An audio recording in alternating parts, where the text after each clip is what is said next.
There's an ancient belief whispered through the generations of the Igbo people in West Africa. A belief that somewhere just beside you but beyond your reach walks another you. Not a ghost, not a shadow, but something divine, something eternal. They call it Chai. And once you begin to understand it, you may never look at yourself or your life the same way again. Picture this: before you ever took your first breath, before your heart began to beat, your soul was already awake. At the threshold of existence, you stood before a cosmic council and made a choice. You chose your destiny, your path, your potential, your challenges. And along with that choice, you chose a companion, your chi. This wasn't an arbitrary assignment. It was a divine agreement, a spiritual contract between your earthly self and your eternal essence. Your chi became your witness, your guide, your co-creator. But what exactly is it? Is chi your soul, your guardian angel? Is it like a higher self or a spiritual twin? Or is it something completely different, something even more mysterious?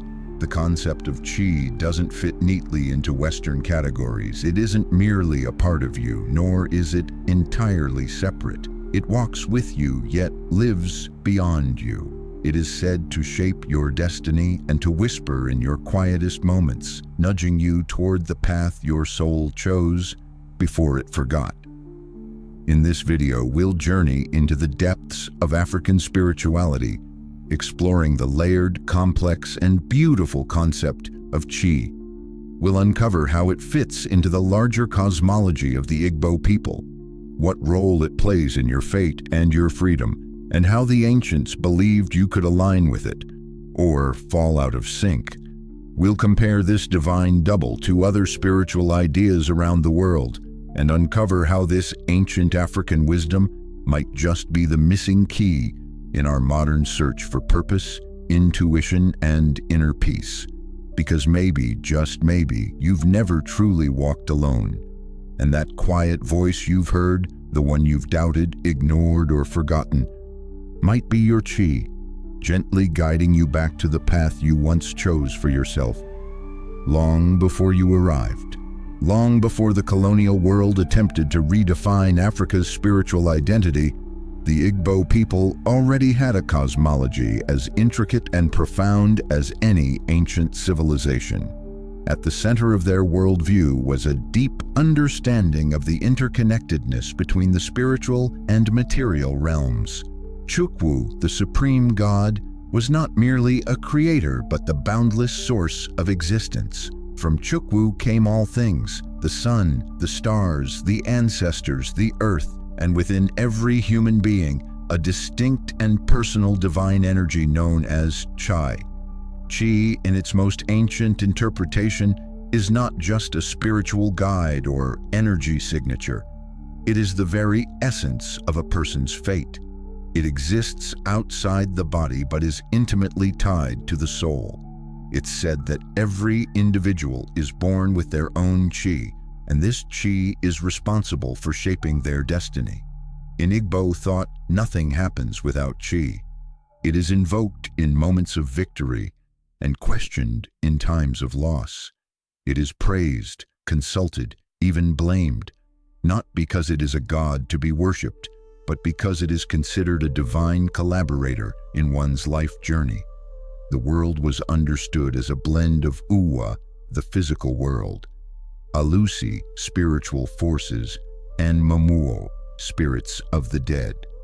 But a person's chi was unique, not just another spirit or deity, but an extension of Chukwu's essence, tailored to the individual. While other spirits might influence or observe, chi is personally invested. It holds the blueprint to your life's design.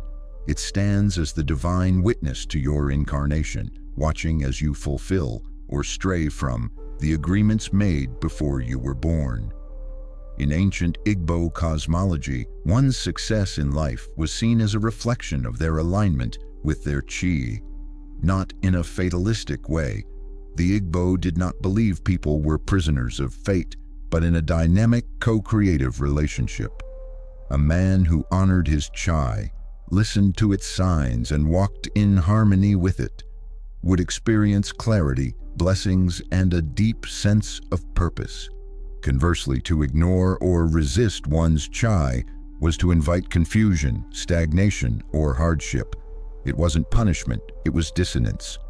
Children were often blessed in rituals invoking their chi. Elders would counsel the young to discover and respect their chi. Names were chosen in reverence to chi, even in proverbs, which serve as spiritual codes in African oral tradition. The presence of chi is profound. Onye kwe chi ya ekwe. When a person agrees, their chi agrees, emphasizes the intimate balance between personal agency and spiritual design. What makes the concept of chi even more fascinating is that it's neither purely internal nor external. It does not reside in the body, yet it walks beside you.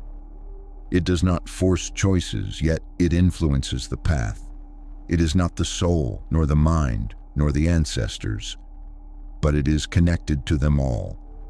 It is in many ways your most loyal and eternal companion. And to truly understand chi is to realize that your life has never been a solitary walk through randomness. From the very beginning, you have walked with something sacred, a divine presence, a partner in the unseen, whispering your destiny, step by step. Before birth, the Igbo believe, the soul stands before Chukwu, the supreme source, and makes choices. This moment, though unremembered by the conscious mind, is considered the most defining act of one's existence. The soul selects a path, and with it, accepts the blessings, trials, opportunities, and obstacles that will form the shape of its earthly experience. This path is not forced upon anyone, it is chosen. And at the core of that choice is the alignment with one's chi, the personal divine spirit who will accompany the soul through its entire human journey. The idea here is profound. Destiny is not something handed to you, but something you helped design. You were not born randomly into your circumstances. You co-authored them, and your chi, your divine double, agreed to walk beside you, carrying the blueprint of your purpose, silently guiding you to remember what you once knew before entering the physical world. In essence, the chi acts as a celestial witness, the keeper of your spiritual contract. This spiritual contract includes not only the major events of your life, but the lessons you came here to learn, the people you agreed to meet, the roles you would play, and the healing you would bring or resist. It holds both the outline of your destiny and the leeway of your choices. Free will is not an illusion in this framework. It is essential. You may choose to walk with your chi or against it. You may embrace the path or fight it, but the consequences of each decision reflect how closely you are living in harmony with the soul's original intent. To the ancient Igbo, life is not linear. It's circular, energetic, and sacred. The chi is the thread that ties your current life to the spirit world you came from, and perhaps the one you'll return to. In moments of doubt, traditional wisdom encourages a person to commune with their chi. When success seems out of reach, the question is often asked, have you honored your chi? Are you in right relationship with your inner agreement? This isn't superstition, it is an active spiritual psychology, a way of understanding the internal dissonance many feel when their lives are out of alignment. Misfortune isn't always bad luck. It may be a sign that the self has forgotten the soul's promise, and by remembering it, through ritual, prayer, introspection, or humility, one can begin to realign with their chi, and thereby realign with the original rhythm their spirit came here to dance. To walk with one's chi is to walk with divine companionship. Yet that companionship is invisible, intangible, and often subtle. In Igbo thought, your chi is not loud. It does not shout. It doesn't command or control. It whispers, nudges, and reveals itself in signs, synchronicities, instincts, and dreams. It is the quiet voice that says wait when you are rushing, or go when you are hesitating. It is the feeling that something is off before your mind catches up. It is the dream that feels more real than waking life. But Qi is not your conscience. It's not merely intuition. It is an intelligent force, a spiritual entity whose sole purpose is to accompany you through life and help you fulfill what your soul came here to do. This is why some call it the divine double. Though unseen, its presence is constant, like a twin soul walking just behind your shoulder, out of sight, but never out of step. This makes the Qi both sacred and intimate. It knows what you are here for, even when you forget. It remains committed to your purpose, even when you resist it. And because of this, it is often misunderstood. In traditional Igbo culture, when a person repeatedly experiences setbacks or confusion, the elders may say they are not listening to their Qi. The issue is not external, it is spiritual misalignment. In these moments, one is encouraged to seek clarity through reflection, divination, or consultation with spiritual elders to understand what their Qi is communicating. Qi is also distinct from the concept of a guardian angel or ancestral guide. Angels in Western traditions are messengers from a separate divine source. Ancestors are spirits of those who lived before us. But Qi is uniquely yours. It is not someone else's spirit helping you. It is your own spiritual counterpart, chosen by you and chosen with you before time began. It doesn't come and go. It doesn't need permission. It is already there from your first breath to your last. Throughout Igbo folklore and oral history, Qi is often spoken of as the true compass of a person's life. It's not merely a helper, it's the map, the guide, and the witness. It sees the entire terrain even when you're lost in the valley. And in moments of clarity, the quiet inner knowing, the moments where things click, align, and flow. That's when your footsteps are most in sync with your Qi. And when they're not, the tension, the chaos, the repeated patterns of pain, these are not punishments but signals from the divine, double trying to get your attention, urging you to remember the way. In the ancient Igbo worldview, spiritual alignment wasn't a passive hope, it was an active pursuit.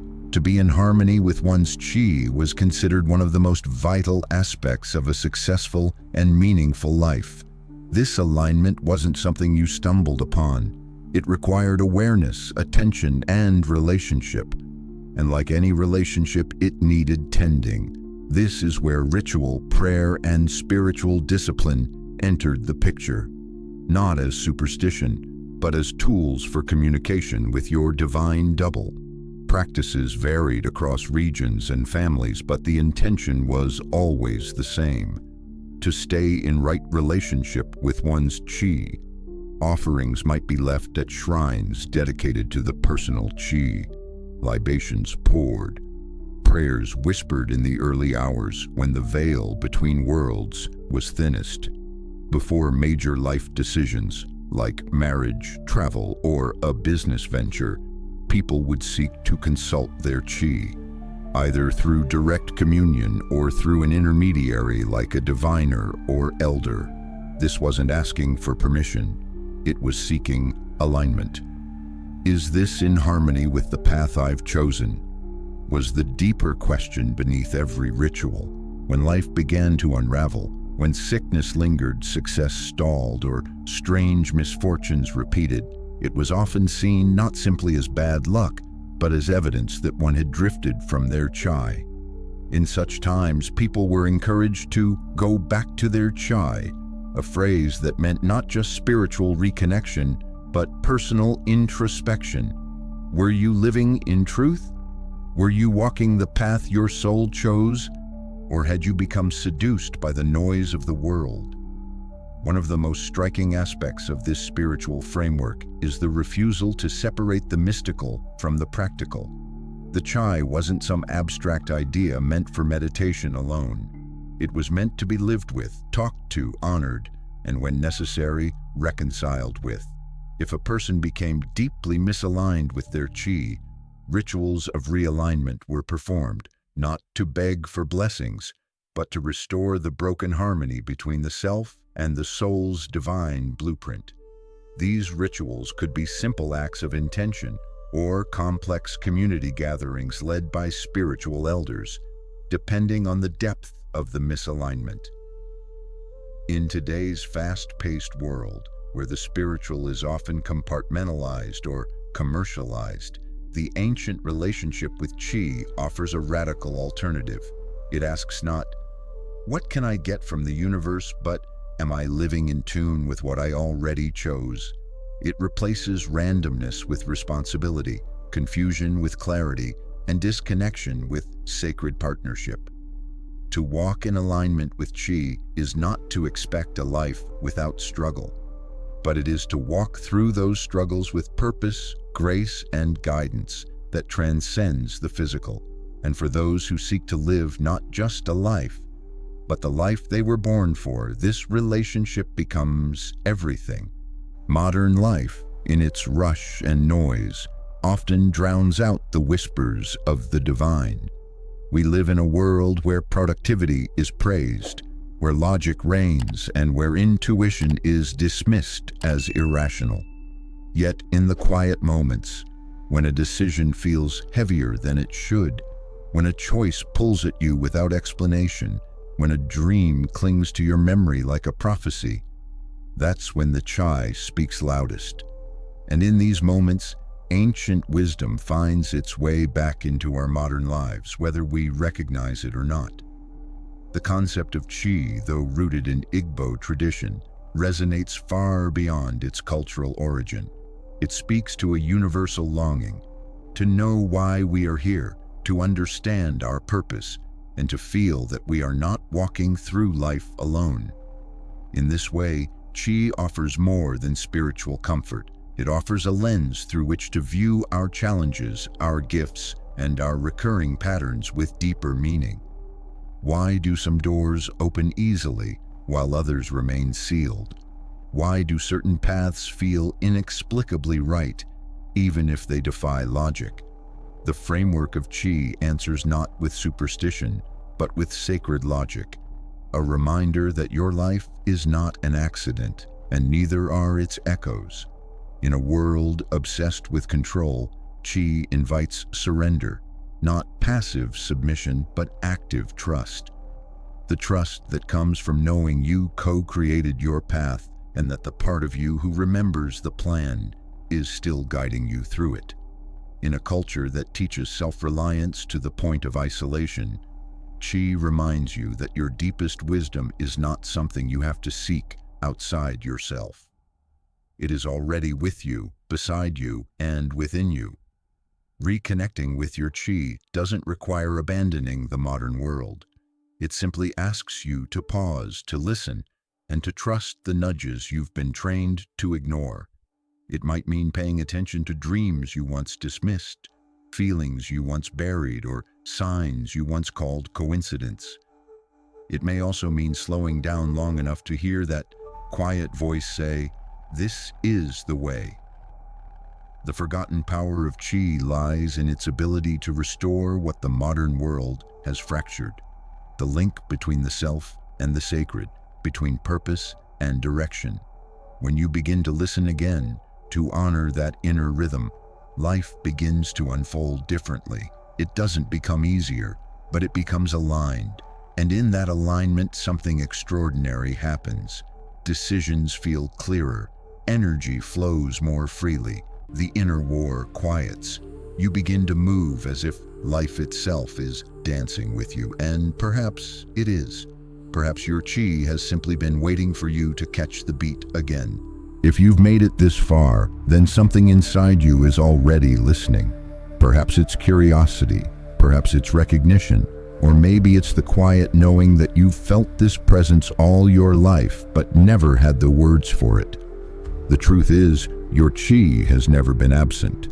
It's just that the world taught you to stop believing in what you couldn't measure, to silence what you couldn't explain. But now you know better. Now you remember. The wisdom of the Igbo people was never meant to be buried beneath colonial erasure or dismissed as primitive mysticism. It is advanced, it is intricate, it is powerful, and it offers us something so many spiritual systems have lost: the understanding that destiny is not a sentence but a song, and your chi is the co-composer. Together you crafted the melody of your life, and whether it's dissonant or harmonic in this moment, the song isn't over. You still have time to tune it. So how do you begin to walk with your chi again? Not by trying to control it, not by demanding answers, but by remembering that you are not alone and you never were. You start by noticing, by listening, by honoring the intuition that rises for no reason, the synchronicities that feel too precise to be chance, the dreams that feel like messages. You speak to your chi in the quiet moments. You ask for guidance not from desperation, but from the desire to realign with your truth. And then you pay attention to what unfolds. This isn't a promise of perfection. Walking with your chi won't eliminate pain or erase challenge, but it will give those experiences depth, meaning, direction. And with that, you'll find a kind of peace the world can't offer. The peace of walking in step with the divine. The peace of remembering that your life was never random, and neither is your purpose. So the next time you feel lost, close your eyes, breathe, ask yourself not what should I do, but what did I come here to do? Then listen. Somewhere inside the silence, your chi is still speaking, still guiding, still waiting. You are not alone. You never were. And now that you know, it's time to walk forward, not as someone seeking purpose, but as someone who walks with it every day. If this journey spoke to something in your soul, make sure to like this video, share it with someone searching for deeper truth, and subscribe for more stories, philosophies, and forgotten wisdom from the ancient world that still speak to us today. Your chi is listening, and so are we.